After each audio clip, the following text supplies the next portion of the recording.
Hoy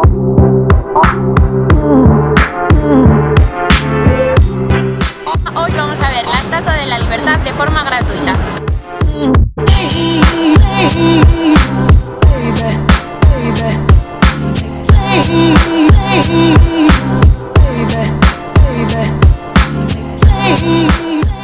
Hola a todos y bienvenidos un día más a Nueva York a la Española. El plan que tenemos hoy es coger el ferry de Staten Island. Desde el siglo XVIII este ferry comunica de forma gratuita las dos islas de Manhattan y de Staten Island, y por aquí pasan cada día 65.000 viajeros.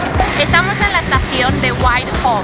Aquí podéis llegar tanto en la línea 1 como en la línea R de metro, bajándoos en la parada de South Ferry. También estamos al lado del parque Battery Park, que es el último antes del río, y podéis venir andando.